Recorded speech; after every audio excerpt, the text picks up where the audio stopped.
नमस्कार साथियों, मैं मुकुल कौशिक फिर से हाजिर हूँ आपके लिए एक अनुपात समानुपात पे नए कॉन्सेप्ट्स और नए क्वेश्चंस को लेकर के।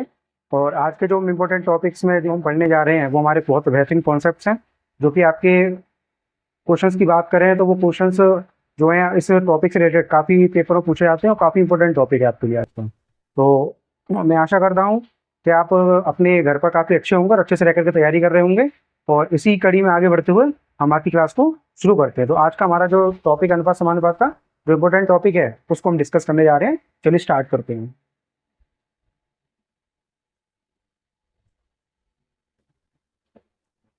ठीक है, अब क्वेश्चंस को देख करके आपको लग गया होगा पता कि हम क्या डिस्कस करने जा रहे हैं आज। और उससे पहले मैं थोड़ा सा आपको कुछ चीज़ें बताना चाहूँगा। जैसे कि हमारा ये क्वेश्चन है, 50 पैसे, 25 पैसे और 10 पैसे कुल 480 सिक्के, उनका मूल्य क्रम 5:3:1 के अनुपात में है तथा उन सिक्कों की संख्या क्या है। ठीक है, मतलब ये आपने क्वेश्चन पढ़ा होगा, सिक्कों पर आधारित प्रश्न ये आपके पेपर में पूछे जाते हैं। और ये आपकी सॉरी ये भी एग्जाम में आया हुआ पेपर है। और अभी आगे जा करके हम यूपीएसआई में आए हुए क्वेश्चन किस तरीके से पूछे गए उनके बारे में भी डिस्कस करेंगे। अभी तो हमने थोड़ा सा कॉन्सेप्ट को समझने के लिए एक अनदर एग्जाम का क्वेश्चन लिया हुआ है, लेकिन ये भी आपके पेपर में आया हुआ क्वेश्चन है। ठीक है, देखिए इससे पहले कुछ मैं आपको समझाना चाहूँगा। जैसे कि हम लोग कभी भी बैंक जाते हैं, जैसे जिन लोगों के अकाउंट्स हैं बैंक में, और सभी बच्चों के अकाउंट हैं, अब तो सभी जनधन योजना के तहत भारत के अंदर सभी लोगों के अकाउंट्स खुलवा दिए गए हैं। तो ऐसा कोई रेयर ही केस होगा जिसका अकाउंट ना हो। मतलब ऑलमोस्ट इंडिया के अंदर अब हर व्यक्ति के पास अपना एक बचत खाता है। जब भी आप बचत खाते में रुपए जमा करने के लिए जाते हैं या फिर किसी भी अकाउंट में रुपए जमा करते हैं अपने बचत खाता या फिर आपके पास जो दूसरा खाता है आपका चालू खाता, उसमें भी, तो आपको बैंक क्या करता है, एक स्लिप देता है। क्या देता है? एक स्लिप देता है। उस स्लिप में आपकी पूरी डिटेल फिल की जाती है। उस स्लिप में आपकी डिटेल फिल की जाती है कि आपका नाम क्या है, आपका किस आपके अकाउंट नंबर क्या है और आप कितनी धनराशि जमा करने जा रहे हैं। उसी में आगे जा करके थोड़ा सा एक बड़ा कॉलम होता है, उसमें आपके पास जो होता है, क्या होता है, बैंक ने आपने देखा होगा कि इस तरफ बैंक क्या लिख के देता है, डेनोमिनेशन। क्या लिख के देता है? डेनोमिनेशन।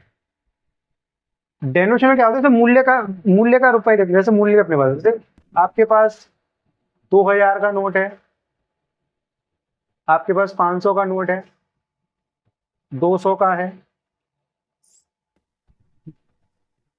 100 है। इस तरीके से डेनोमिनेशन होता है वहां पर। फिर क्या होता है, आपने देखा होगा मल्टीप्लाई का सिंबल होता है। अब आपसे क्या करते हैं, जब वो स्लिप को फिल कराते हैं तो आपसे ये पता किया जाता है कि आपके पास 500 के कितने नोट है। मान लीजिए आपके पास 500 के 4 नोट है, तो आप क्या करोगे, यहाँ लिख करके 2000 रुपये लिखोगे। ठीक है, सेम मान लीजिए आपके पास 2000 के नोट है, तो 2000 के नोट से आपके पास 4 है, 4 तो आप कितने लिखोगे, 8000 लिखोगे यहाँ पर। हमारे 200 के आपके पास 5 नोट है, कितना हो गया, 1000 आपके पास हो गया। और मान लीजिए 100 के भी आपके पास 5 नोट है, तो आप कितना करोगे, 500 कर दोगे। 50 के 2 नोट है आपके पास, तो आपने कितने कर दिए, 100 जमा कर दिए। ठीक है, तो आप क्या करते हो कि जब भी बैंक में अगर हम अपने बचत खाते में रुपए जमा करने के लिए जाते हैं, जब हम उसकी स्लिप को जमा करते, स्लिप जो बैंक में रुपए जमा करने की स्लिप होती है उसको फिल करते हैं, तो वहां पे बैंक हमसे डेनोमिनेशन पूछता है कि डेनोमिनेशन कौन से नोट का आपके पास। और यहाँ पूछता है आपके पास नंबर ऑफ नोट्स। क्या पूछता है? Number of notes. मतलब जिस डेनोमिनेशन का नोट आप जमा कर रहे हैं वो नोट आप कितने रहेंगे, मतलब जिस नोट को आप जमा कर रहे हैं, जिस नोट को आप जमा कर रहे हैं उस नोट की संख्या कितनी है। तो 4 लिखी हमने यहाँ पे। अब 500 का नोट है तो आप कितने जमा कर रहे हो, तो वो है। फिर क्या करते हैं, टोटल को लिख करके फिर यहाँ पर इसका टोटल करते हैं। जैसे कि यहाँ पे अगर इसका टोटल करोगे तो आपके पास कितना आ जाएगा, 11,600। ठीक है, कितना है, 11,000। तो टोटल हमने कितने रुपए जमा करे, 11,600। इसी डेनोमिनेशन और नंबर ऑफ नोट्स पे डिपेंड करता है हमारा ये वाला कॉन्सेप्ट। यानी कि जो हम आज का कॉन्सेप्ट पढ़ने जा रहे हैं, तो यही हमारा डेनोमिनेशन और नंबर ऑफ नोट्स पर डिपेंड करता है कि हम कैसे अपने क्वेश्चंस को सॉल्व करते हैं। ठीक है, तो आज इसी कॉन्सेप्ट के बेस हम अपने क्वेश्चनों को सॉल्व करेंगे और कैसे कैसे प्रीवियस ईयर पेपर में क्वेश्चन पूछे गए हैं उनको हम सॉल्व करेंगे। ठीक है, चलिए स्टार्ट करते हैं आज की क्लास।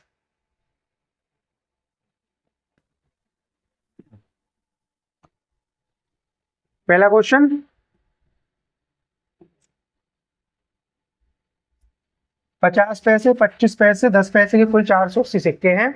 उनका मूल्य 5:3:1 के अनुपात में है तथा उन सिक्कों की संख्या क्या है। ठीक है, तो देखिए हमारे पास अगर मैं डेनोमिनेशन की बात करूं तो मेरे पास नोटों का जो डेनोमिनेशन है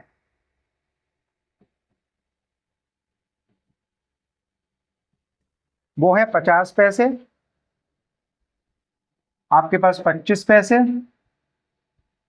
और आपके पास 10 पैसे। ठीक है, ये है हमारे पास। तो हमारे पास इस बैग में 3 तरीके के सिक्के हैं। एक 50 पैसे के सिक्के हैं, 25 पैसे के सिक्के हैं और 10 पैसे के सिक्के हैं। कुल 480 सिक्के हैं। कितने सिक्के हैं? 480 सिक्के हैं। उनका मूल्य, ठीक है। तो यहाँ पे हम लिखते हैं नंबर ऑफ पॉइंट्स। क्या लिखते हैं? Number of points. और यहां निकल के आता है हमारे पास टोटल मनी। क्या निकल के आता है? Total money. अब कितना हमारे पास? अब देखिए हमारे पास डेनोमिनेशन गिवन है और उनका मूल्य दिया गया टोटल मनी से। कितना दिया गया? ये अगर मान लीजिए ये 50 पैसे के 5 रुपए बन रहे हैं, ये 3 रुपए बन रहे हैं और ये कितना बन रहा है? 1 रुपया बन रहा है, ठीक है। मतलब कहने का मतलब मेरे पास ये है कि मेरे पास जो टोटल मनी में से अगर मैं बात करूँ तो 50 पैसे के सिक्के जितने हैं उसमें मेरे 5 रुपए बन रहे हैं, मतलब 5 रुपए बन रहे हैं। 25 पैसे के सिक्के अगर मैं टोटल काउंट करता हूँ मेरे 3 रुपए बन रहे हैं। और 10 पैसे के सिक्कों को मैं काउंट करता हूँ, मेरे पास कितने बन रहे हैं? 1 रुपया बन रहा है। कितना बन रहा है? 1 रुपया बन रहा है। अब मुझे क्या करना है कि अब मैं क्या करता हूँ कि इन सिक्कों को क्या करता हूँ, मैं रुपए में कन्वर्ट कर लेता हूँ। अगर 50 पैसे को, आपको ये पता होगा कि 1 रुपए में कितने पैसे होते हैं? 100 पैसे। कितने होते हैं? 100 पैसे। और जब 1 पैसे की मैं बात करूं तो मेरे पास कितने हो जाएंगे? 1/100 रुपए। कितने होंगे? 1/100 रुपए। मतलब ये है कि अगर मुझे मुझे ये पता है कि रुपए में मेरे 100 पैसे होते हैं और जब पैसे से मुझे रुपए में आना तो मुझे कहना 100 का डिवाइड लगाना। कितना लगाना होगा? 100 का डिवाइड। तो कंडीशन ये है मेरे पास कि जब भी मेरे पास पैसे गिवन हो और मुझे उसमें रुपयों में जाना है, किसमें आना? रुपयों में जाना है, तो मैं 100 का भाग लगाऊंगा। कितने का लगाऊंगा? 100 का भाग। जब मैंने 50 पैसे में 100 का भाग लगाया तो मेरे पास ये निकल के आ जाएगा 1/2, ये निकल के आ जाएगा 1/4 और ये निकल के आ जाएगा 1/10। कितना निकल के आ जाएगा? 1/10, ठीक है। 100 का भाग लगा मतलब 50/100 तो 1/2 हो गया। 25/100 यानी 1/4 आ गया। 10/10 से कितना? 1/10 आ गया। अभी देखिए, अभी नंबर ऑफ पॉइंट्स मेरे पास गिवन नहीं है। नंबर ऑफ पॉइंट्स गिवन नहीं है। नीचे कर लेते हैं,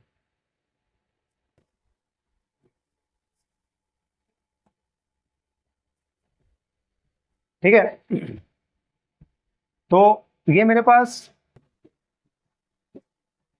1/2 है, 1/2, 1/4 और 1/10 है। ये मेरे पास रुपए में आ गए। किस में आ गए? रुपए में आ गए। यानी ये सब कहानी मेरे पास रुपयों में चल रही है। अब मुझे सिक्कों की बात करनी है। अब मुझे पता है कि मेरे पास ये रुपए हैं, ये 1/2 और ये कितना है? 5 है। अब मुझे यहाँ पे नंबर ऑफ पॉइंट्स मेरे पास नहीं गिवन है तो मुझे ये निकालना पड़ेगा। अब देखिए, अभी मैंने जस्ट प्रीवियस क्वेश्चन पे बताया था, मैंने ये बताया था कि जब भी क्या होता है कि डेनोमिनेशन में क्या करते हैं हम, डेनोमिनेशन में multiply by number of note का डिवाइड मल्टीप्लाई किया था, बराबर क्या निकला था? टोटल मनी निकली थी। क्या निकली थी? टोटल मनी, ठीक है। हमने क्या किया था कि जब डेनोमिनेशन में नंबर ऑफ नोट्स का मल्टीप्लाई किया तो हमारे पास टोटल मनी निकल के आई। तो जैसे कि मान लीजिए हमारे पास 500 रुपये का नोट था और हमारे पास 4 नोट हैं, तो मल्टीप्लाई करें तो कितना आ जाएगा? 2000 रुपये, ठीक है। अगर मान लीजिए मेरे पास, अब मुझे ये पता है और ये निकालना है और ये भी पता है, तो क्या करते हैं? यानी इसका मतलब ये तो हुआ मेरे पास 2000/500। जब यहाँ से करोगे तो ये 4 ही निकल के आएगा। कितना निकल के आएगा? मतलब ये है इन दोनों का प्रोडक्ट ये इस चीज के बराबर है, मतलब इन दोनों का प्रोडक्ट इसके बराबर है। तो मुझे ये वैल्यू निकालनी है। तो मुझे क्या करना है? इससे इसमें डिवाइड लगाना पड़ेगा। क्या करना पड़ेगा? इससे इसमें डिवाइड लगाना पड़ेगा। अगर मैंने टोटल मनी में इसमें डिवाइड लगाया मतलब ये है 5 में, ठीक है। अब कंडीशन में आपको यहाँ समझा देता हूँ। अगर मान लीजिए 1/2 multiply by x equal to 5 है मेरे पास, एक्स इक्वल टू कितना हो जाएगा? 5/2 यानी कितना हो जाएगा? 10। तो टोटल सिक्के कितने आ गए? 10 सिक्के। कितने आ गए? 10 सिक्के, ठीक है। मतलब कहने का मतलब ये है कि इन दोनों का प्रोडक्ट ये वाली वैल्यू है, तो इससे इस वाली वैल्यू डिवाइड लगाएंगे तब जाकर की वैल्यू आएगी। ये कितने हो जाएंगे? 12। कितने हो जाएंगे? 12। सेम वे में ये कितने आ जाएंगे? 10 आ जाएंगे। कितने आ जाएंगे? 10 आ जाएंगे, ठीक है। इनको जोड़ लीजिए। टोटल नंबर ऑफ पॉइंट्स कितने हैं? तो टोटल पॉइंट्स कितने हो गए हमारे पास?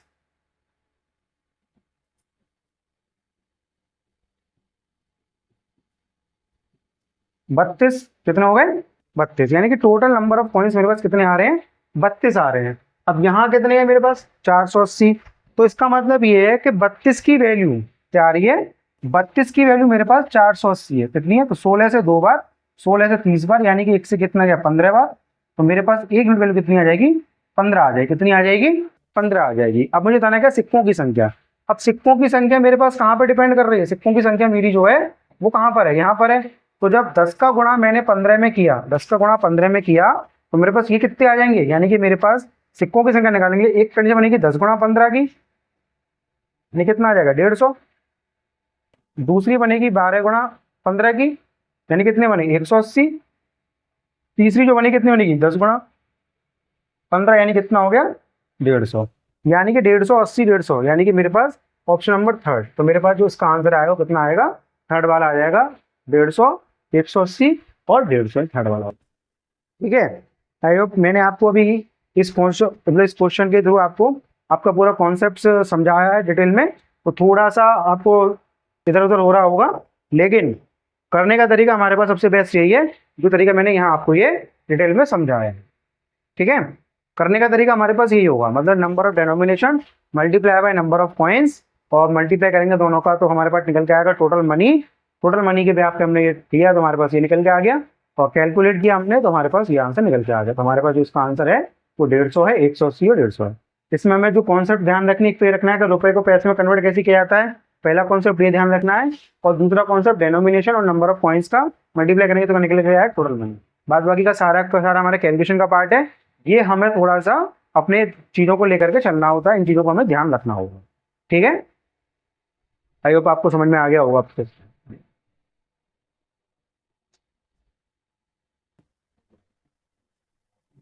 ठीक है, चलिए आगे बढ़ते हैं फिर अगले क्वेश्चन पर।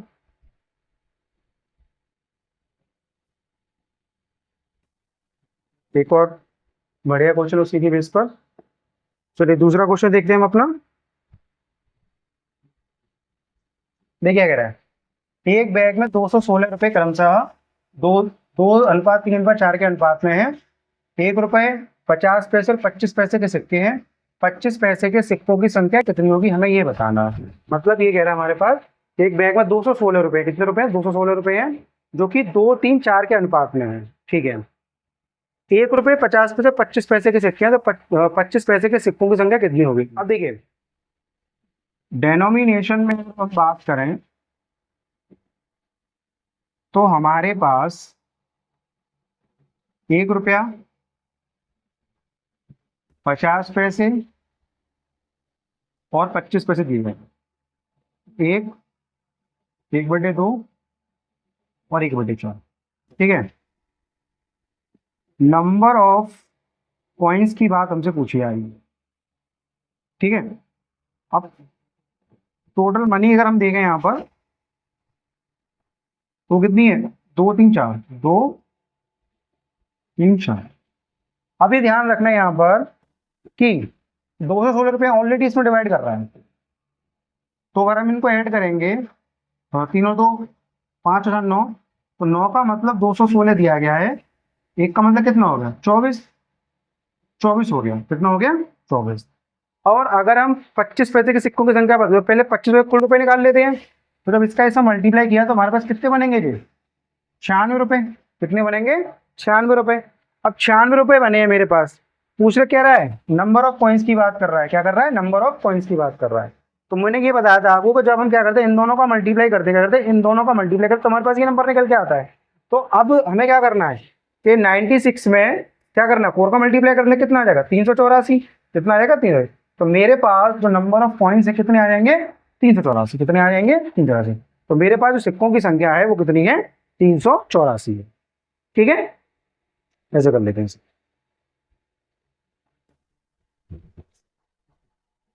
आ गया होगा समझ में? सेम कॉन्सेप्ट लगाया, कुछ अलग नहीं है, वैसी तरीके से पूछा गया है।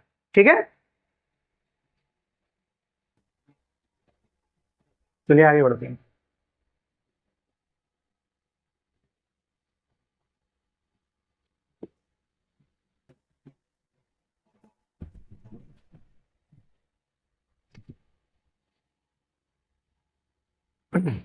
एक थैली में 1 रुपया 50 पैसे 25 पैसे के सिक्के हैं। 1 रुपया 50 और 25 सिक्कों के मूल्य क्रमशः 5, 3 के अनुपात में है। यदि सिक्कों की कुल संख्या 180 है, सिक्कों की कुल संख्या होती है, सभी सिक्कों का कुल मूल्य रुपए में कितना है? ठीक है, तो भाई पहले डेनोमिनेशन, भाई क्या क्या डेनोमिनेशन है हमारे पास? हमारे पास है 1 रुपया है, 50 पैसे हैं और 25 पैसे हैं। तो ये हो जाएगा 1/2 और 1/4। नंबर ऑफ कॉइन्स की बात कर रहा है।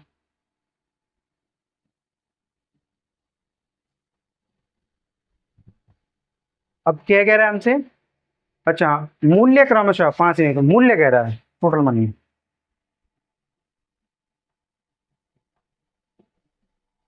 पाँच तीन एक है ना, 5 3 1। तो जब हम मल्टीप्लाई करेंगे तो यहाँ 5 आ जाएगा, यहाँ 6 आ जाएगा और यहाँ 4 आ जाएगा। ठीक है, मतलब अगर 1 रुपए के 5 सिक्के हैं, 50 पैसे के 6 सिक्के हैं और 25 पैसे के 4 सिक्के हैं। अब ये कह रहा है यदि सिक्कों की कुल संख्या, ठीक है, सिक्कों की कुल संख्या, अब ये हमारे पास कितना हो गया? सिक्के तो यही है ना, ये हमारे पास कितना हो गया? 4 5 11 11 4 15, यानी कि 15 की जो वैल्यू हमारे पास है, 15 की वैल्यू देगी 180। इसका मतलब कितना आ गया? 12। इसका मतलब कितना आ गया? 12। अब पूछा क्या है? तो सभी सिक्कों का कुल मूल्य रुपए में क्या है? तो सभी सिक्कों का कुल मूल्य रुपए में क्या है? ठीक है, तो कितने हो गए हमारे पास? 5 और 3 8 8 और 9 का मल्टीप्लाई हो जाएगा यहाँ पे 9, 12 गुणा 9 हो जाएगा, यानी कि 108 रुपये। तो कितना बना? 108 रुपये। यानी कि हमारे पास जो मनी है वो एक कुल जो धनराशि आएगी वो कितनी की आ जाएगी? 108 रुपये की आएगी। कितनी आ जाएगी? 108 रुपये। ठीक है, पूछा कुछ नहीं था, बस रुपए दिए गए, रुपए बताए गए हमारे पास, कैसे कैसे डिनोमिनेशन वो बताया गया था। उसके बाद हमारे पास उनका अनुपात दिया गया था, सिक्कों के मूल्य का अनुपात दिया गया था, वो हमने यहाँ पर निकाल रख लिया। यहाँ पर हमने हमारे पास हमें पूछा गया नंबर ऑफ टोटल कॉइन्स, वो 180 दिए गए थे, तो हम नंबर ऑफ कॉइन्स निकाल लिए, कैसे कैसे गिवन नंबर ऑफ कॉइन्स निकाल लिए। उसका जो था सम करके हमने 180 बराबर, तो हमारे पास 12 आया। 12 का हमने टोटल मनी के जो रेशियो था उसके साथ मल्टीप्लाई कर दिया, तो हमारे पास जो आंसर आया कितना आ गया? 108। कितना आ गया? 108। ठीक है, ऐसे हो पाएगा इस वाले।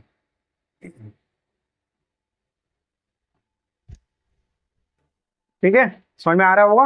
अब आगे बढ़ते हैं आगे क्वेश्चन पे। नेक्स्ट क्वेश्चन पर क्या कह रहा है हमसे?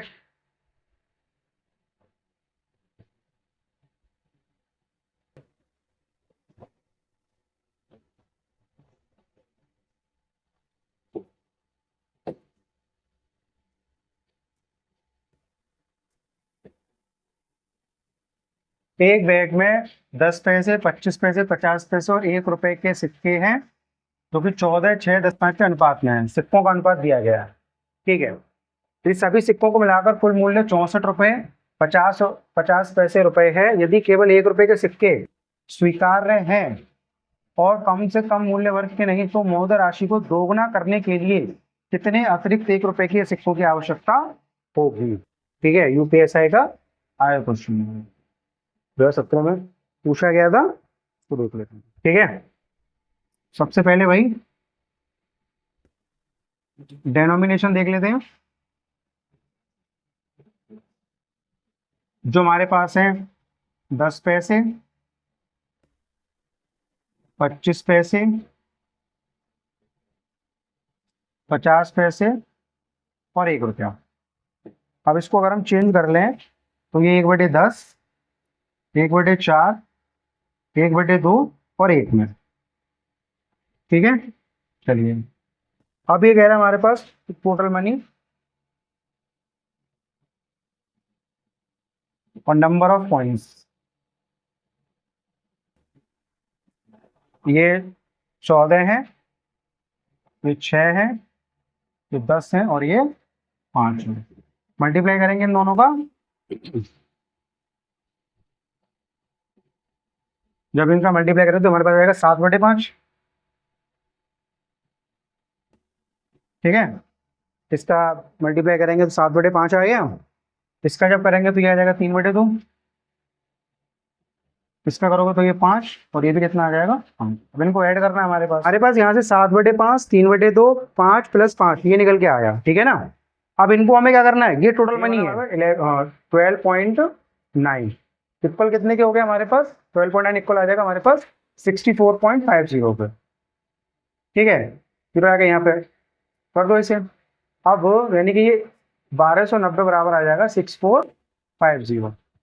अब इससे अगर हम देखें तो 0 से 0 कैंसिल आउट हुआ हमारे पास, और ये जा रहा है इससे 9 से 9 पंजे 5 से क्या हमारे पास एक का मतलब कितना आ गया 5 आ गया। अब हमारे पास 1 की वैल्यू कितनी आ गई 5 आ गई। अगर इसके अकॉर्डिंग देखें तो हमारे पास कितने नंबर ऑफ पॉइंट्स हैं, ये 5 हैं, और 5 का अगर हमने मल्टीप्लाई 5 से किया तो मेरे पास ये कितने बन जाएंगे 25 रुपए। कितने बन जाएंगे 25 रुपए। यानी मेरे पास 1 रुपए के मतलब 1 रुपए की जो धनराशि है, तो रुपए 1 की कुल धनराशि कितनी है 25 है। लेकिन उसने यहां अगर प्रश्न की बात करें तो उसने क्या कहा, हमसे ये पूछा है कि अतिरिक्त 1 रुपए के सिक्कों की आवश्यकता क्या होगी अगर मौजूदा राशि को दोगुना कर दें। अब समझना, जो मौजूदा धनराशि है वो 64 रुपए कितनी है 50 है।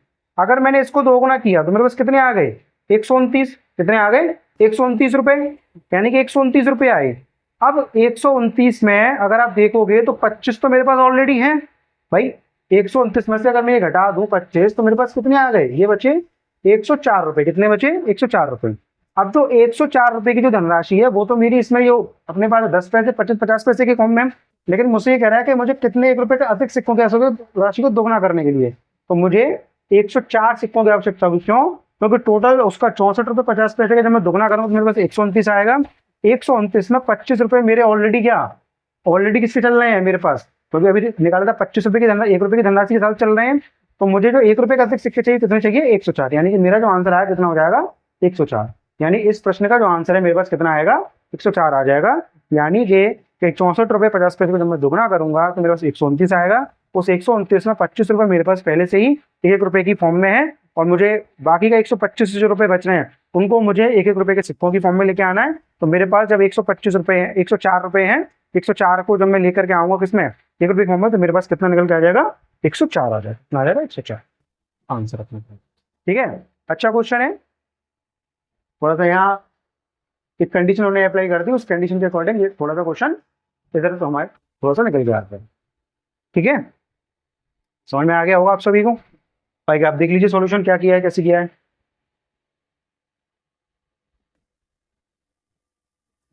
चलिए आगे चलते हैं।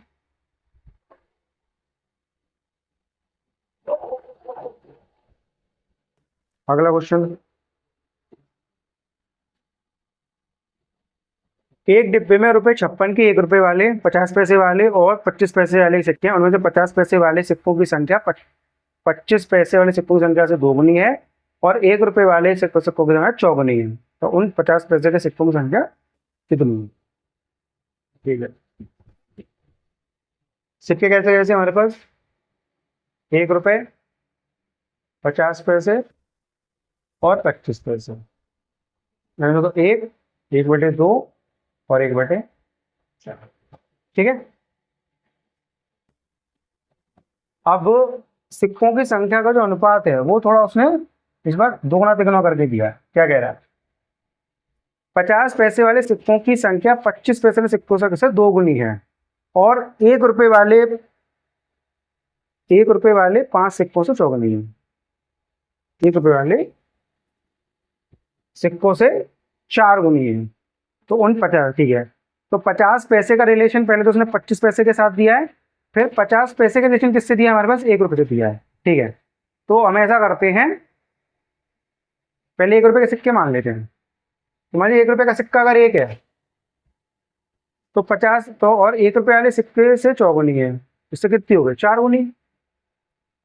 ठीक है, तो 50 पैसे लेकर कितने 1 रुपए वाले सिक्कों से चौगुनी आती है, इससे 4 गुनी हो गई। अब ये कह रहा है 50 पैसे सिक्कों की संख्या 25 वाले से 2 गुनी है, 25 से 2 गुनी है, तो इसका मतलब ये 2 हो जाएगा। ठीक है, अब आ गया होगा समझ में क्या हुआ। मतलब इसने ये बोला है कि जो हमारे पास सिक्के हैं उन 50 पैसे के सिक्कों की जो संख्या है 25 पैसे वालों सिक्कों से तो 2 गुनी है और 1 रुपए वाले सिक्कों से कितनी है 4 गुनी है। तो हमने पहले 1 रुपए वाले मान लिए। 1 रुपए वाला अगर मैंने 1 माना तो 50 पैसे वाले 4 हो गए। कितने हो गए 4 हो गए। अब ये कह रहा है कि 25 पैसे सिक्कों से 2 गुनी है। ठीक है, तो अगर 2 गुनी तो मतलब इसका आधा हो जाएगा, ये तो कितना आ गया 2 आ गया। ठीक है, अब हमें क्या करना है मल्टीप्लाई कर दो। कितना बना 1, ये कितना बना 2 और ये कितना बना 1/2। जब इनका ऐड करोगे तो हो जाएगा हमारे पास 1/2। अच्छा टोटल 56 रुपये हैं, तो 2 और 1 कितना हो गया 3, 3 और आधा 3.5 हो गया। कितना हो गया हमारे पास 56 रुपये के बराबर। तो यानी कि एक का मतलब अगर निकाल लोगे तो 56/35 मल्टीप्लाई बाय 10, 5 से 7 बार और 5 से 2 बार और 7 से ये 8 बार। एक का मतलब कितना आ गया 16। एक का मतलब कितना आ गया 16। पूछा क्या है 50 पैसे के सिक्कों की संख्या कितनी 4, तो मल्टीप्लाई हो जाएगा 4 से, तो यानी कि 4 गुणा 16 कितना आ जाएगा 64। तो मेरे पास जो 50 पैसे के सिक्के हैं वो कितने हो जाएंगे 64 सिक्के हो जाएंगे। कितने हो जाएंगे 64 सिक्के हो जाएंगे। ठीक है, ये हमारे पास आंसर आ जाएगा।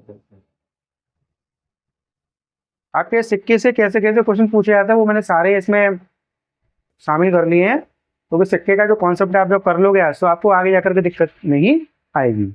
ठीक है, और समझ में आ गया होगा क्या किया हमने इसमें। कॉन्सेप्ट वही है, denomination, number of coins, total money, product, ये इसको बराबर। तो बस इसी की एप्लीकेशन को हमें ध्यान रखना है और अपने क्वेश्चनों को सॉल्व करते हुए बड़े आराम से इसके आंसर्स को निकालते रहेंगे। ठीक है, चलिए आगे बढ़े फिर।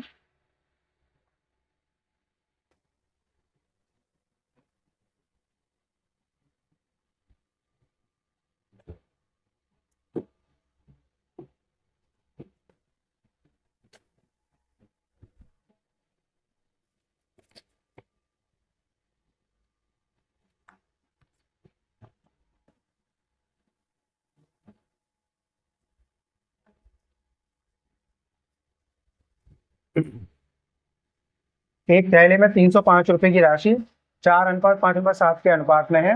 25 पैसे, 10 पैसे, 50 पैसे के सिक्के हैं। क्रमशः प्रत्येक प्रकार के सिक्कों की संख्या का पता लगाना। तो प्रत्येक प्रकार के सिक्कों की संख्या बताएंगे। ठीक है, और आपके यूपीएसआई का ही क्वेश्चन है। तो पहले जो है जो 25 पैसे, 10 पैसे, 50 पैसे, 1/4, 1/10, 1/2 है।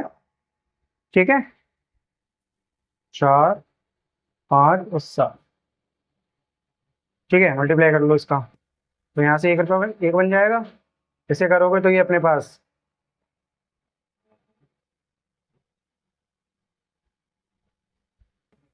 1/2 और 7/2, यानी कि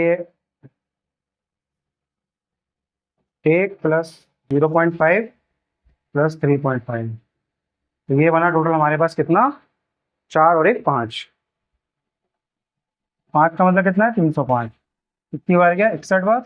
एक का मतलब कितना आ गया 61। अब 4 से तो हमारे पास जो निकल गया वो निकल जाएगा 4 गुणा 61 और 5 गुणा 61 और मेरे पास 7 गुणा 61। 4 244, 305, 427, यानी कि 244, 305, 427। एक ऑप्शन है डी वाला, ये हमारे पास इसका आंसर।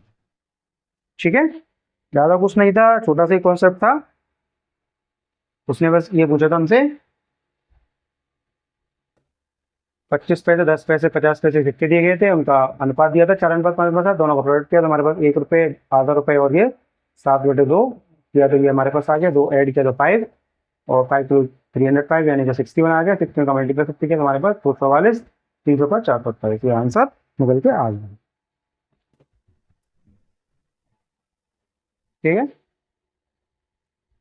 आगे होगा समझ में आप सभी को। चलिए आगे बढ़ते हैं।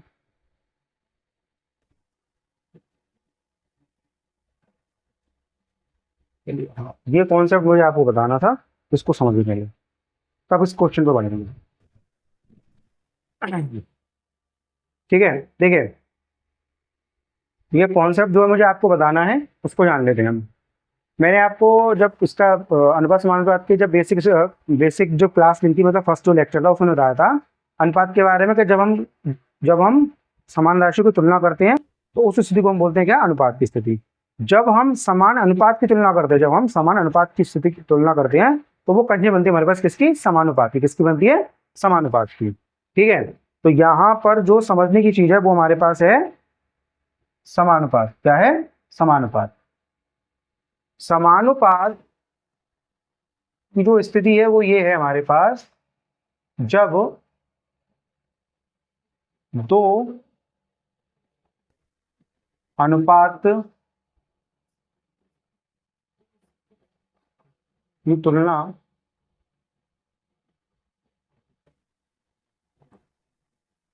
ठीक है। समानुपात का मतलब है जब दो अनुपातों की तुलना की जाती है, जब दो अनुपात की तुलना की जाती है उससे तुलना समानुपात। जैसे कि मान लीजिए एक अनुपात है ए बटे बी और एक दूसरा अनुपात है सी अनुपात डी। ठीक है, जब हम इनकी तुलना करें तो हम क्या करते हैं, इस तरीके से अनुपात के सिंबल को इस तरीके दिखाते हैं। ठीक है, जैसे हमारे पास लूडो में 4 नंबर होता है, उस नंबर को हम शो करते हैं इस तरीके से। तो इसे हम बोलते हैं समानुपात का सिंबल। क्या बोलते हैं? इसको हम बोलते हैं समानुपात, यानी कि ये जो है हमारे पास ये समानुपात का सिंबल है। किसका है? समानुपात का सिंबल होता है। किसका है? समानुपात का। तो समानुपात की स्थिति होती है जबकि हमारे पास दो अनुपात से बराबर होते हैं, जब हमारे पास दो अनुपात बराबर होते हैं। ठीक है, यानी कि ए अनुपात बी समानुपात सी अनुपात डी। इसको हम पढ़ने का तरीका हमारे पास ये है, ए अनुपात बी समानुपात सी अनुपात डी। तो इसका मतलब ये है ए का संबंध जैसा बी से है वही संबंध सी का डी से है, मतलब ये दोनों का अनुपात कैसा है? ये समान है। ठीक है, अब स्थिति क्या बनती है हमारे पास, ये ध्यान रखना, इसको हम बोलते हैं प्रथम पद। क्या बोलते हैं? प्रथम पद। इसको बोलते हैं द्वितीय पद।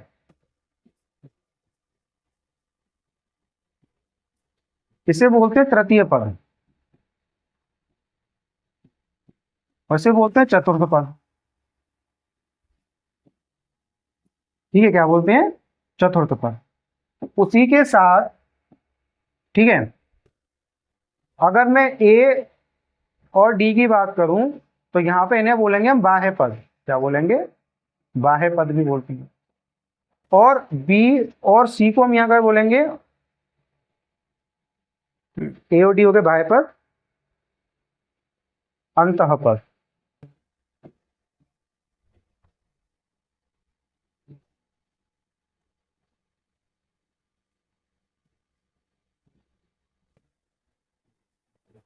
तो कंडीशन हमारे पास ये निकल के आती है समानुपात के लिए कि बाह्य पदों का बाह्य पदों का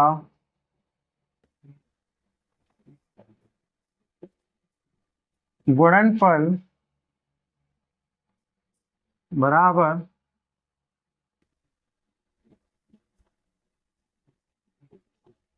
अंतः पदों का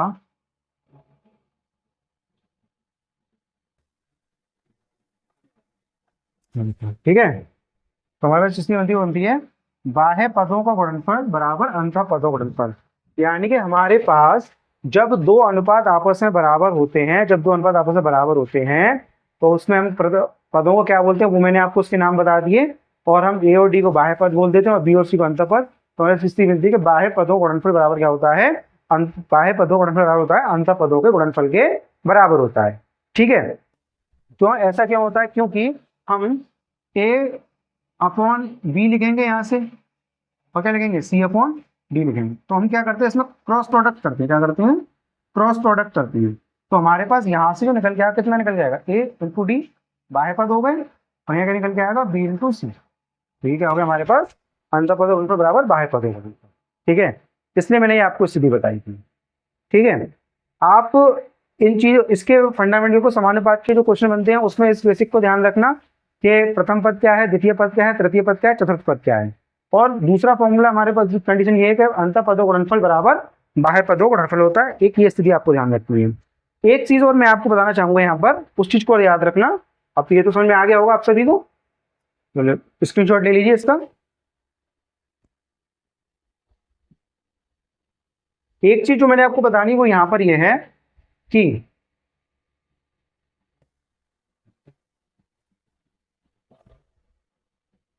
आपको जो बताना है कि सतत अनुपात। क्या बताना है? सतत अनुपात।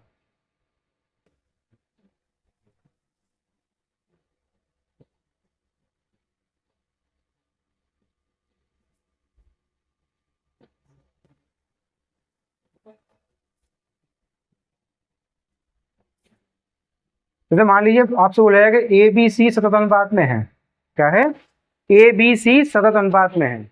जब भी आपसे ये कहा जाए कि ए बी सी सतत अनुपात में है या कि ए बी सी उसमें चले जाएंगे कंडीशन में अपने पास, तो क्या करना होता है, ये ध्यान रखना हमेशा कि सतत अनुपात की कंडीशन में क्या होता है कि जो मिडिल टर्म होता है वो 2 बार रिपीट होता है। क्या होता है, वो 2 बार रिपीट होता है। ठीक है, सतत अनुपात की कंडीशन में क्या है कि जब हमारे पास 2 या 2 से 2 टर्म हो, 3 टर्म होते हैं, 3 टर्म अगर हमारे पास सतत अनुपात में है तो हमारे पास बीच वाले का रिलेशन जो ए के साथ होगा वह तो वही रिलेशन बी का सी का बी से रिलेशन होगा। क्या होगा, बी का सी से, मतलब ए का बी से रिलेशन होगा, वही बी का क्या होगा, सी से रिलेशन होगा। तो मतलब इस स्थिति में क्या होता है, बी वाला जो टर्म है वो क्या होता है, रिपीट हो जाता है। क्या हो जाता है, वो रिपीट हो जाता है। तो जैसे क्वेश्चन आते हैं अपने पास, अभी हम सॉल्व करेंगे कि तृतीय अनुपाती ज्ञात कीजिए, मध्यानुपाती ज्ञात कीजिए, चतुर्थ अनुपाती ज्ञात कीजिए। तो आपको कुछ नहीं करना है, केवल ये ध्यान रखना है कि जब भी ऐसी स्थिति बनती है तो वो बेतरतीय अनुपात यानी कि सतत अनुपात की कंडीशन होती है, उसमें क्या करते हैं, मिडिल टर्म को रिपीट करते हैं। क्या करते हैं, मिडिल टर्म को रिपीट करते हैं। और मिडिल टर्म को रिपीट करने का हमारे पास ये जो कंडीशन है इसको सॉल्व करके हम अपने आंसर्स को निकाल लेंगे, हमें ज्यादा कुछ करने की जरूरत उसमें नहीं पड़ेगी। ठीक, आगे चलते हैं, चलिए आगे बढ़ते हैं। जैसे ये क्वेश्चन है हमारे पास, इस क्वेश्चन को समझो पहले। डिफिकल्ट क्वेश्चन है, मतलब पहले डिफिकल्टी की लेवल पे आता था, मतलब इसमें पहले ये क्वेश्चन डिफिकल्ट नहीं है, मतलब क्वेश्चन ये वाला नो। पहले क्वेश्चन क्या था, ये क्वेश्चन ऑप्शन से हो जाते थे। हम क्या करते थे, क्वेश्चन में क्या करता था, कंडीशन क्या है हमारे पास, 10, 8, 14, 26 से क्या घटाया जाना चाहिए ताकि परिणामी संख्या अनुपातिक हो जाए। यानी परिणामी संख्या अनुपातिक मतलब ये 4 हमारे पास टर्म है, इन चारों टर्मों में से हमें कोई एक ऐसा नंबर घटाना है कि घटाने के बाद जो इनका अनुपात आए वही अनुपात इन दोनों का है। मतलब घटाने पे इससे जो अनुपात निकल के आए वही अनुपात इन दोनों का आए, यही तो हमारे पास कंडीशन है, ये हमें निकालना था। तो पहले क्या था, ये क्वेश्चन ऑप्शन से किए जाते थे, ऑप्शन से करने के बाद ऑप्शन से इजीली निकल जाता था, तो हमें दिक्कत नहीं आती थी। लेकिन क्या है, थोड़ा सा क्वेश्चन का पैटर्न बदल गया है, जैसे कि मैं आपको बताऊं। ठीक से, तो जब भी इस तरह के क्वेश्चन आए तो आपको हर ऑप्शन को चेक करने की रिक्वायरमेंट नहीं है, आपको बस एक चीज करनी है। क्या करना है, इधर देखिए, 10, 18 जो सिक्वेंस है उसी सिक्वेंस को रखना है आपको, सिक्वेंस में गड़बड़ ना हो। जो क्वेश्चन पेपर में सिक्वेंस है और नंबर सिक्वेंस वही लेना है आपको, उसमें गड़बड़ मत करना। आप क्या करोगे, आप करोगे इन दोनों का अंतर निकालोगे, इनका अंतर कितना आया, 8 आया। अब समझना, इनका अंतर निकालो, इनका अंतर निकालो तो कितना आएगा, 12 आ गया। कितना आ जाएगा, 12 आ गया। अच्छा, इनका अंतर 8, इसका अंतर 12। अब क्या करोगे आप, इसके अंतर का इससे गुणा करोगे। आप क्या करोगे, पहले इन दोनों गुणा करोगे,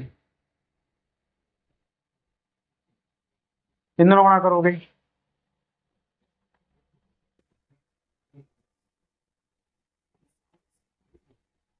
120, 112, कितना बचा, 4। यहाँ देखोगे तो 8,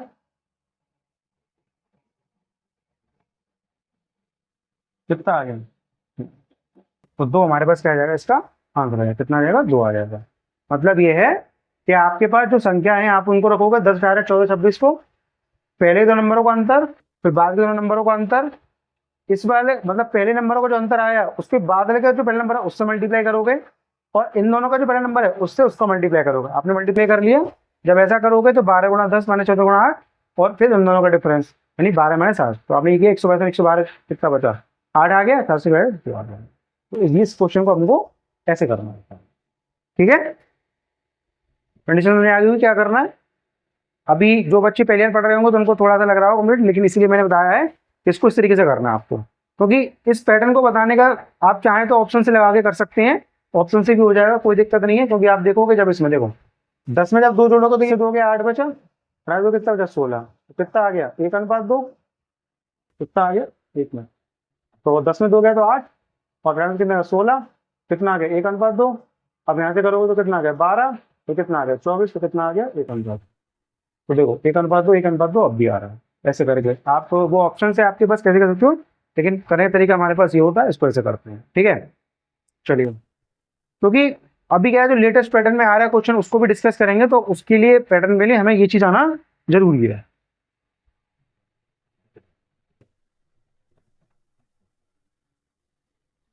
के का मान क्या थी, जो 5 12 29 57, ठीक है, तो बताया ना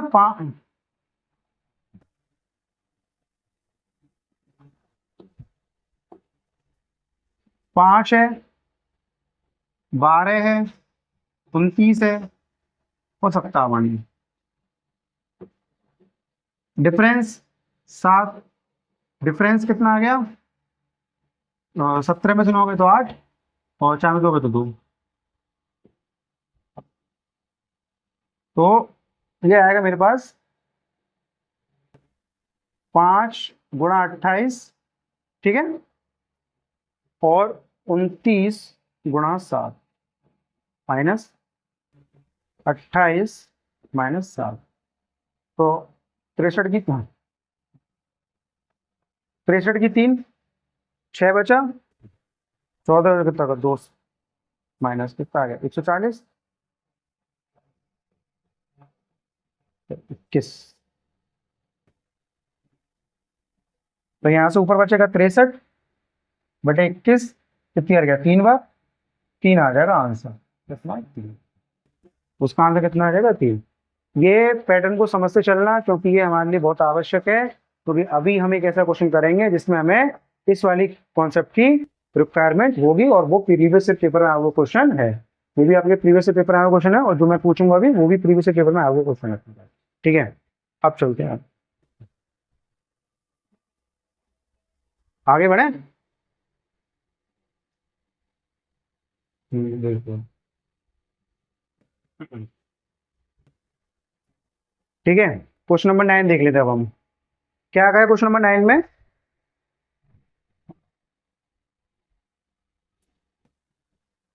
अभी जो मैंने आपको कॉन्सेप्ट बताया था वैल्यू निकालने का समानुपात में, वो कंडीशन लगा दी इसमें। दूसरा उसने इनका मध्यानुपाती पूछा, क्या कह रहा है 21 22 60 और 64 में प्रत्येक में x घटाया जाता है, तो इस क्रम में प्राप्त संख्या समानुपात में है। तो समानुपात में पहली कंडीशन यहाँ पर अलग लगा दी, मतलब एक क्वेश्चन यहाँ कंप्लीट कर दिया। उसके बाद उसने एक और एप्लीकेशन लगा दी हमारे पास कि इनका बीच मध्यानुपाती क्या होगा, ठीक है, इनके बीच का मतलब इनका मध्यानुपाती क्या होगा। तो देखिए पहले तो हम इसमें 21 22 60 और 64, इन दोनों का अंतर निकालना, कितना आ गया 1, इन दोनों का अंतर कितना आ गया 4, ठीक है। पहले तो हम यहाँ पर अपनी उसी वैल्यू को पुट करके निकालेंगे, तो 4 कैसे करेंगे, 4 × 21 माइनस 1 × 7,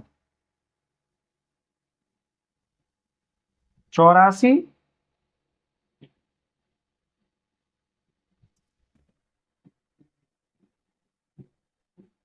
कितना आ गया 8 आ गया। यानी कि मेरे पास तो दूसरा पूछा गया है, इसके अकॉर्डिंग आंसर आएगा।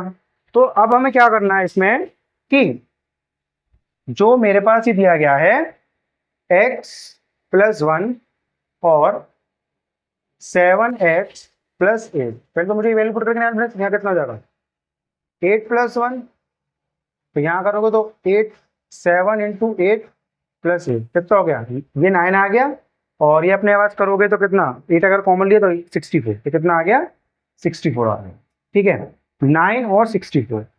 अब मुझे बताना है कि 9 का मध्यानुपाती मतलब इसका मिडिल टर्म क्या होगा, मुझे ये बताना है, क्या बताना है मिडिल टर्म। इसका ये कह रहा है कि मेरे पास एक संख्या, इसको करके तो मेरे पास एक संख्या तो 9 आ गई और एक क्या आ गई 64 आ गई। अब मुझसे कह रहा है कि इसका मिडिल टर्म क्या होगा, तो मैंने ये बताया था कि मिडिल टर्म जब भी पूछा जाए तो कहना है, तो मिडिल टर्म में वैल्यू मान लो अपने के मान ली, क्या मान ली के मान ली, के कंडीशन में क्या हो जाएगा कि 9 का के साथ जो रिलेशन होगा वही रिलेशन के का 64 के साथ होगा, क्या होगा के का 64 के साथ होगा। वो फॉर्मूला ऐसी तो नहीं है कि अंडरवुड में ये अंडरवुड में a × b अंडरवुड में अंडरवुड b² ये सब कुछ वो याद नहीं, तो नहीं है। केवल आप ये ध्यान रखो कि जब भी मध्यानुपाती चतुर्थानुपाती तृतीयानुपाती की बात आ जाए तो आप ये ध्यान ना, तो मिडिल जो टर्म है वो हमेशा रिपीट होना, जो मिडिल टर्म है वो रिपीट होना है। तो बस यहाँ से जब आप निकालोगे तो आपको ये पता है कि k² की वैल्यू कितनी है 9 × 64, और k इक्वल कितना हो गया अंडरवुड में 9 × 64। अब इसकी वैल्यू 8 हो गई, इसकी वैल्यू 3 हो गई, कितना आ गया 24। तो आपके पास की वैल्यू कितनी आ गई 24। तो आपको कुछ नहीं करना, बस के का मान 24 आ जाएगा, के का मान कितना आ जाएगा 24 आ जाएगा, ठीक है। ऐसे करना है आपको, कुछ करने की जरूरत नहीं है आपको, केवल ये जो मैंने बताया स्वतंत्रपाती कंडीशन में बाह्य पदों का गुणनफल बराबर अंत पदों का गुणनफल, एक तो मैंने समानुपात में कंडीशन बताई और आपको स्वतंत्रपाती करके कि हमेशा मिडिल टर्म जो मिडिल टर्म है वो रिपीट होता है। बस उसको ध्यान रखो, बाद बाकी कुछ नहीं है ना, बस आपकी कंडीशन आपकी अप्लाई हो जाएगी। तो 24 इसका आंसर होता है।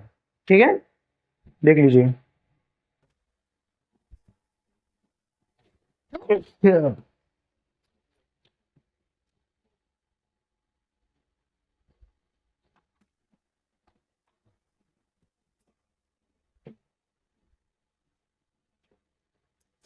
आगे होगा समझ में? ठीक है, आगे बढ़ते हैं।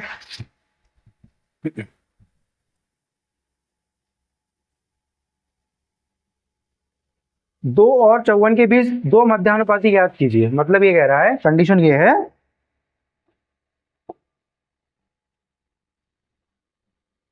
कि 2 और 54 है, इसके बीच में दो नंबर बताने हैं हमें।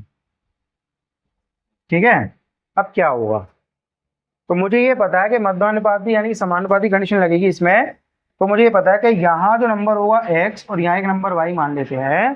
तो इसका मतलब ये है कि ये बाह्य पदों का गुणनफल यानी कि 2 गुणा 54 का जो प्रोडक्ट होगा वही इन दोनों का प्रोडक्ट होगा। ठीक है, मतलब ये है कि इसने ये पूछा है कि 2 और 54 के बीच के मध्यानुपाती ज्ञात करनी है। अब मध्यानुपाती मतलब मिडिल टर्म बीच के दो बतानी है। तो अगर देखें तो मैंने मान लिया एक एक्स है, कितना है वाई है। तो मुझे समानुपात की कंडीशन के हिसाब से बाह्य पदों का जो गुणनफल है वो अंत पदों के गुणनफल के बराबर आएगा। अब इसका गुणनफल कितना है 108। अब यहाँ ये देखो कि इसमें से कौन सा ऐसा पेयर है जिसका प्रोडक्ट कितना आ रहा है 108 आ रहा है। देखो 6 का 18 से करोगे तो कितना आएगा 108। तो ये हमारे पास ऑप्शन हो जाएगा। अब और चेक कर लेते हैं, ऐसा तो नहीं है तो किसी और ऑप्शन का 12 6 से करोगे तो 72 आएगा। ठीक है, मतलब यहाँ देखोगे तो आपके पास 72 आएगा। यहाँ करोगे तो 18 36 की 6 3 बचा, 18 का 18 3 कितना होगा 21, 2 तो 16 आएगा। यहाँ कितना आएगा 54 आएगा। लेकिन कितना चाहिए 108। तो हमारे पास एक ही ऑप्शन है, तो मेरे पास पहला ऑप्शन हो जाएगा क्या 6 और 18। क्या हो जाएगा 6 और 18 मेरा आंसर हो जाएगा। इसमें कुछ भी दोहराए नहीं है कि कहीं ऐसा तो नहीं गलत क्या हो, क्योंकि इन सब के आंसर क्या आ रहे हैं ये आ रहे हैं। और 108 ही क्यों आएगा उसकी कंडीशन मैंने बता दी आपको क्यों किया हमने ऐसा। तो इसका आंसर क्या हो जाएगा 108 सॉरी 6 और 18। ठीक है, आ गया होगा समझ में आप सभी को? देख लीजिए। चलिए आगे चलते हैं। क्या कह रहा है? इजी क्वेश्चन है ये तो काफी।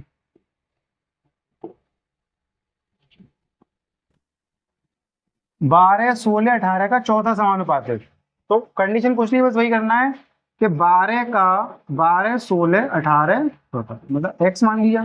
तो बस इसका इसका जो प्रोडक्ट है वो दोनों प्रोडक्ट के बराबर होगा। मतलब 12 गुणा x बराबर कितना 16 गुणा 18। तो 6 से 2 बार, 6 से 3 बार, 2 से ये 8 बार, x का मान कितना आ गया 24। 24 कितना हो जाएगा 24। बस जो मैंने कंडीशंस आपको बताई बस उसी कंडीशंस को फॉलो करना है, कुछ नहीं करना आपको, बस उसी कंडीशन को ध्यान रखना आप। बाह्य पदों गुणनफल अंत पदों गुणनफल और दूसरा सतत अनुपाती कंडीशन। ठीक है, चलिए आगे चलें। 6 तथा 12 का तीसरा समानुपाती क्या होगा? अगेन वही क्वेश्चन है। 6 12 तीसरा मान लो कि है अपने पास। तो 6 का 12 से जो रिलेशन बनेगा वही 12 का तीसरा रिलेशन बनेगा। बस 6 गुणा के बराबर 12 गुणा 12।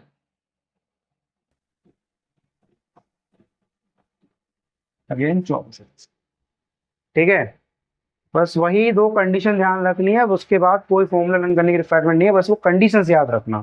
कंडीशंस ध्यान रखोगे आपके पास आंसर निकल चले जाएंगे। ठीक है,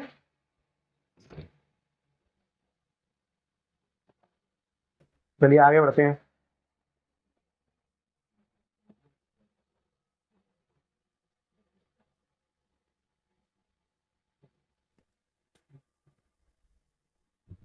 चलिए इस क्वेश्चन को देखते हैं ना, क्या कह रहा है।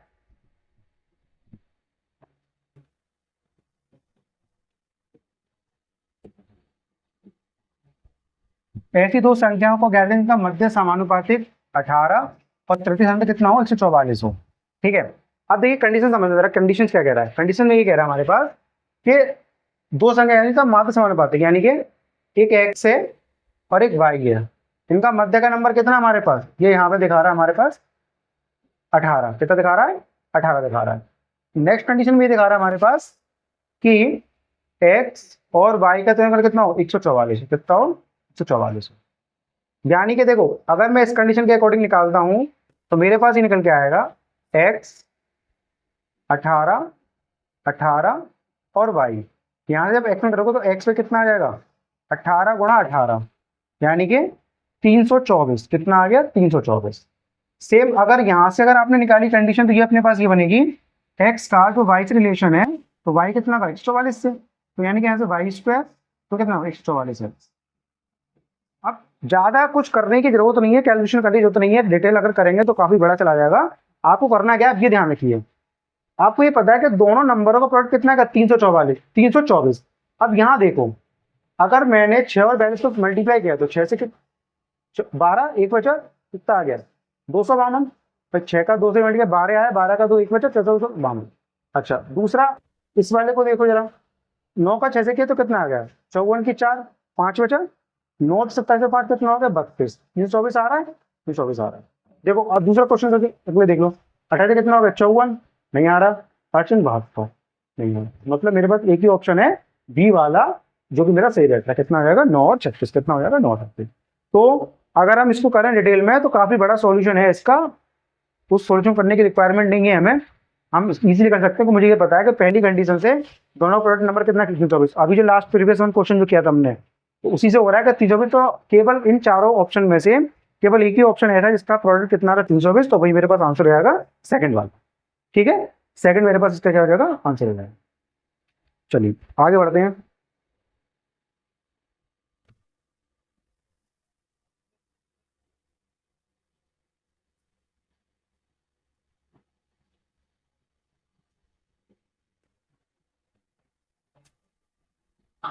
अगेन फिर वही क्वेश्चन है, देखो उन क्वेश्चन में क्या था, हमने घटाया था, क्या करा था, घटाया था। अब यहाँ पर भी यहाँ क्या करा, जोड़ने वाली बात बता रहा है, तो यहाँ भी कुछ घबराने की आप रिक्वायरमेंट नहीं है, आपको जैसे आपने वहां पे किया था सेम वही करना है। दोनों का डिफरेंस 10, 220, 22 गुणा 10,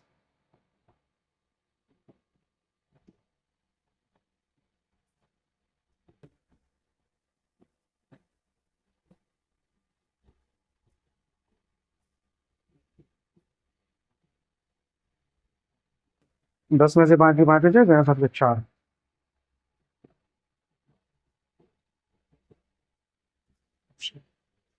ठीक है, तो ये क्वेश्चन इसको डालने का पर्पज हमारे पास ये था कि यहाँ पे जोड़ने वाली बात कर रहा था और वहां पे जो प्रीवियस क्वेश्चन किए थे वहां पे हमारे पास घटाने वाली कंडीशंस थी, तो केवल ये दिखाने के लिए कि जो जोड़ने वाले में स्थिति हम लगा रहे हैं वही हम घटाने वाले में भी लगा, जो घटाने वाले में स्थिति लगा रहे हैं वही हम जोड़ने वाले में स्थिति लगा सकते हैं, हमारे पास आंसर सेम ही आएगा, उसमें कोई परिवर्तन नहीं होगा, वो हमारे पास जो सॉल्यूशन है उसका वो बिल्कुल वैसा का वैसा ही रहेगा, कोई दिक्कत नहीं होगा उसमें। ठीक है, ये हो।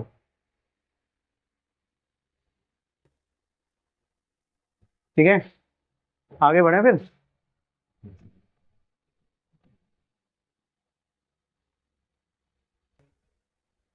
क्या कह रहा है, अच्छा क्वेश्चन है, 3 4 9 के चतुर्थानुपाती, मतलब इनका चतुर्थानुपात निकालना है। 2 और 98 का मध्यानुपाती का अनुपात क्या है, अच्छा 2 और 98 का मध्यानुपाती निकालना है, और 3 और 4 का हमें क्या निकालना है, चतुर्थानुपाती। ठीक है, अब 3 4 9 का अगर चतुर्थानुपाती निकालोगे, मान लो हमने के मान लिया, तो यहाँ से 3 के बराबर कितना होगा, 4 गुणा 9, 3 से गया 3 बार, तो कितनी कितनी आ गई, 12 आ गई, ये 12 आ गया। सेकंड एडिशन हमारे पास 2 और उसका क्या मान लो हमने, ए मान लिया, और 98 हो गया,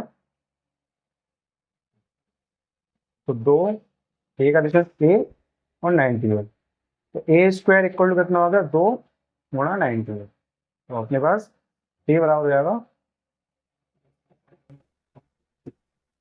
तो 2 का पेयर बन गया, 7 का बन गया, तो कितना आ गया, 14 आ गया। ठीक है, अब अनुपात निकालना है इनका, तो 12 है, अनुपात 14, तो 2 से 6 बार, 2 से 7 बार, अनुपात आ जाएगा 6:7, तो 6:7, चौथा ऑप्शन।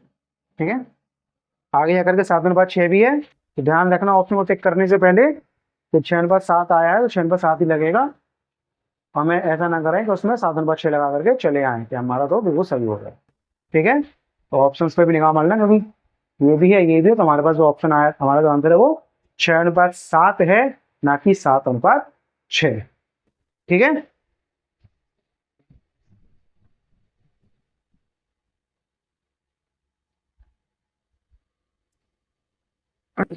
आगे बढ़े।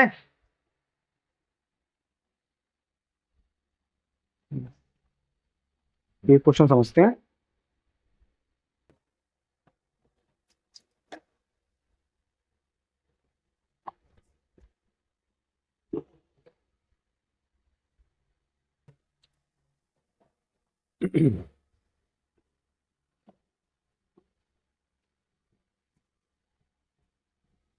एक माणिक का मूल्य सीधे उसके वजन के वर्ग के रूप में बदलता रहता है। ऐसा ही एक माणिक टूट जाता है और उसके टुकड़ों का वजन 2:3/4 के अनुपात में है। अगर टूटने के कारण नुकसान 26,000 का है तो मूल माणिक की कीमत क्या है? मूल माणिक की कीमत क्या है? ठीक है, सबसे पहले तो हमें इसमें कंडीशंस को ध्यान रखना होगा। कंडीशन क्या गिवन है, कंडीशन के व्याप पे हमें क्या करना पड़ेगा, आंसर्स को निकालना है। अब करना क्या है उसको देखते हैं।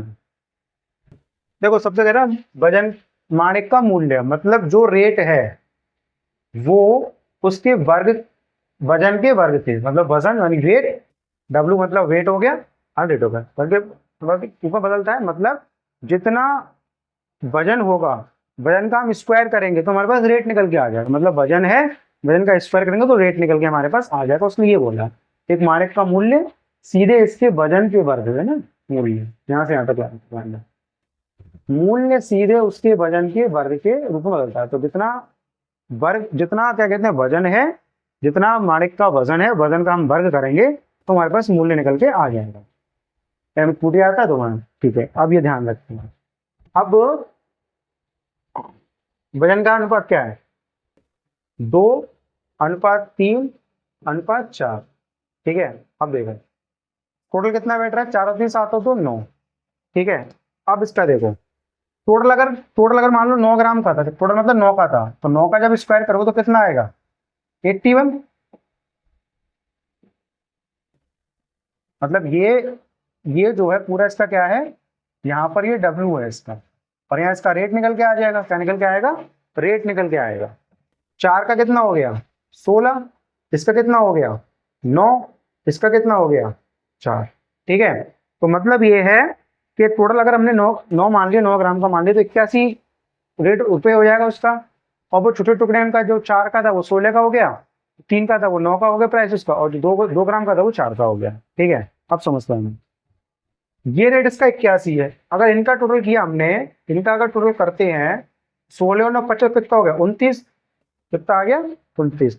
यानी कि जो हमारे पास जो चीज पहले 81 रुपए की थी, टूटने के बाद कितने की रहेगी 29 की। तो इन दोनों का अंतर जब हम निकालेंगे, मतलब ये प्राइस है तो इनका अंतर कितना आ जाएगा, 11 में से 9 को 2 बचा और 7 में से 2 गए तो 5 बचा, तो कितना आ गया 52। यानी कि 52 रुपए का नुकसान हो रहा है। कितने का हो रहा है, 52 रुपए का। अब 52 रुपए की जो कंडीशन है, 52 की कंडीशन कितने के बराबर है, वो हमारे पास 26,000 के बराबर। कितनी बार गया, 500 बार। एक का मतलब कितना आ गया 500। पूछा क्या कुल प्राइस, तो 81 का गुणा होना।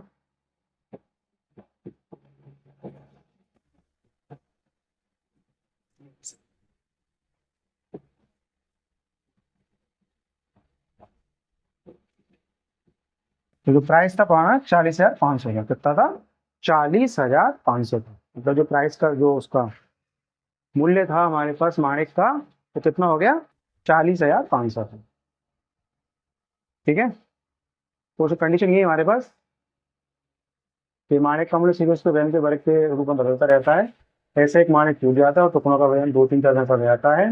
अगर टूटने के कारण नुकसान 26,000 है तो मूल माणिक की कीमत क्या थी। ठीक है, आ गया वो समझ में। आगे चलते हैं।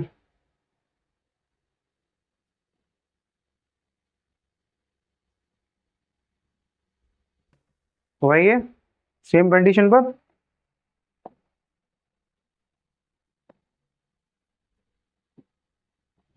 हीरे की कीमत का भार वर्ग के साथ सीधा विचरण कर रहा है। हीरे के 4 टुकड़े किए जाते हैं, इन टुकड़ों के भारों का अनुपात एक अनुपात है, मूल्य में कुल कमी इतनी है तो क्या है।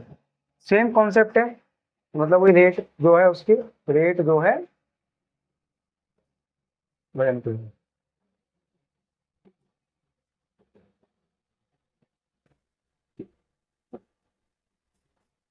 4 3 7 7 9 10,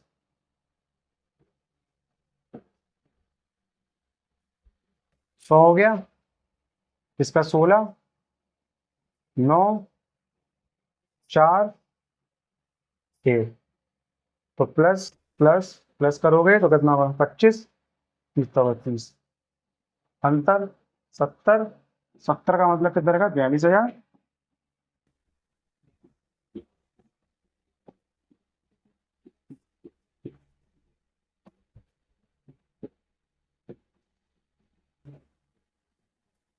वो 60,000 कितना हो गया 60,000 रुपये का, तो जो नया मूल्य आ रहा है कितना आ रहा है 60,000 रुपये। ठीक है,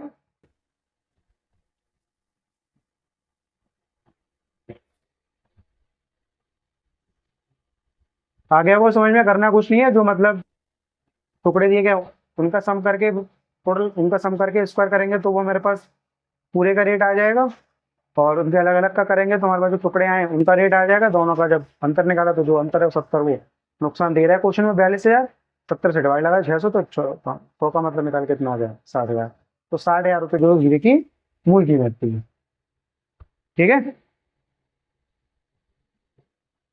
चलिए आज की क्लास पर इतना ही रखते हैं हम लोग, और मैं उम्मीद करता हूँ कि आज की क्लास आपको अच्छी लगी होगी, क्योंकि आज के जो कॉन्सेप्ट थे वो काफ़ी पेपरों में पूछे जाते हैं, और उससे रिलेटेड काफ़ी सारी चीज़ें हैं आपके एग्जाम में, आपको कहीं ना कहीं किसी ना किसी एग्जाम में आपको देखने को मिल ही जाती हैं। तो इस कॉन्सेप्ट को अच्छे से ध्यान रखिएगा और प्रैक्टिस करते रहिएगा। और अगर कोई भी डाउट आता है तो हमारे डिस्क्रिप्शन बॉक्स में आपको नंबर दिया गया, उससे भी संपर्क कर सकते हैं आप, और कमेंट्स बॉक्स में भी कमेंट करके हमें आप संपर्क कर सकते हैं। ठीक है, ओके, थैंक यू। और क्लास को ज़्यादा से ज़्यादा शेयर कीजिए, जिससे कि वो बच्चे जो तैयारी कर रहे हैं पीएसआई की, तो वो भी अच्छे से तैयारी कर सकें और उन्हें पता चले कि कितनी सही तरीके से हमें जो है चीज़ें समझाई जा रही हैं। Okay, thank you.